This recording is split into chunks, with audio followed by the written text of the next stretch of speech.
In the day's other news, the U.S. economy turned in another solid month of job creation despite rising trade tensions. The Labor Department reported today that employers added a net 164,000 jobs in July. The unemployment rate remained at 3.7%, unchanged from June and near a 50-year low. And average hourly wages rose 3.2% from 1 year earlier. China and the U.S. traded hardline jabs today over tariffs. Beijing warned that it will retaliate if President Trump imposes 10% levies on all of China's remaining trade with the U.S. That comes to about $300 billion worth of goods. But Mr. Trump said that China holds the key to whether the tariffs take effect on September 1st as planned. China has to do a lot of things to turn it around, but you'll be seeing they've got to do a lot of things. It goes on September 1st, and frankly, if they don't do them, I can always increase it very substantially. White House economic advisor Larry Kudlow argued today that the new tariffs will have only minimal effects on American consumers. President Trump is offering fresh praise of North Korea's leader, Kim Jong-un, despite a string of short-range missile tests. In a series of tweets today, the president said, quote, "Chairman Kim does not want to disappoint me with a violation of trust." North Korea's latest launch came early today, but Mr. Trump said that short-range weapons were not part of Kim's commitment to him at their Singapore summit last year. The United States and Russia formally quit a landmark Cold War deal today, the Intermediate Range Nuclear Forces Treaty. It was signed by President Reagan and Soviet leader Mikhail Gorbachev in 1987, and it banned mid-range land-based missiles, both nuclear and conventional. Washington blamed Moscow for violating the agreement, and in Brussels today, the NATO Secretary General backed up that claim. The new Russian missiles are nuclear capable, mobile, and hard to detect. They can reach European cities with only minutes of warning time. This decision is supported by all NATO allies, because no international agreement is effective if it's only respected by one side. Russia denied any violations and warned that the demise of the treaty is dismantling the existing arms control system. In Syria, the government agreed to a ceasefire in Idlib province after 3 months of intensive bombardment.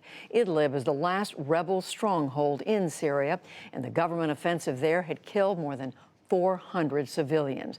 One al-Qaeda-linked group said the regime called the truce because its military drive had stalled.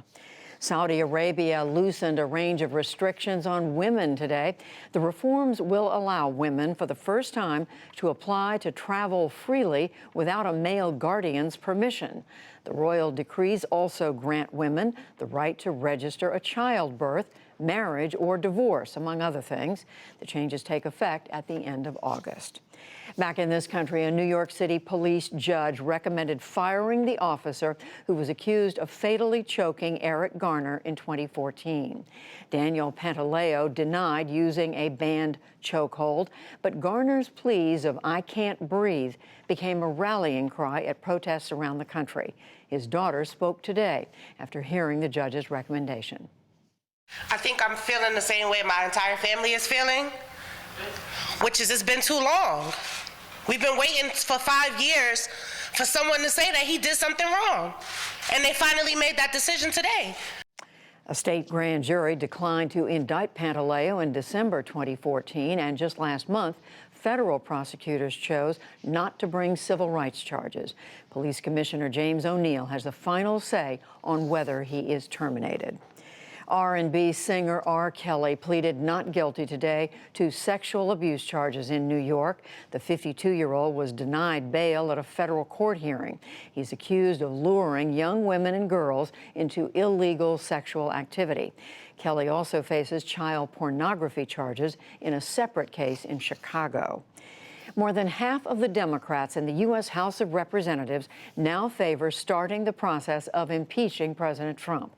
The Associated Press and others reported today that the count has reached 118 out of 235 Democrats overall. House Speaker Nancy Pelosi has said any decision about pursuing impeachment must wait until various investigations are finished. The only black Republican in the House, Will Hurd of Texas, will not seek re-election next year. He is the 6th GOP congressman to call it quits in just over a week and the 9th overall. Last month, Hurd was one of just 4 Republicans who voted to condemn some of President's recent remarks as racist. And on Wall Street, stocks finished their worst week of the year amid worries about the trade war with China. The Dow Jones Industrial Average lost 98 points to close at 26,485. The Nasdaq fell 107 points, and the S&P 500 slipped 21. For the week, the Dow lost 2.5%, the S&P 500 dropped 3%, and the Nasdaq fell nearly 4%.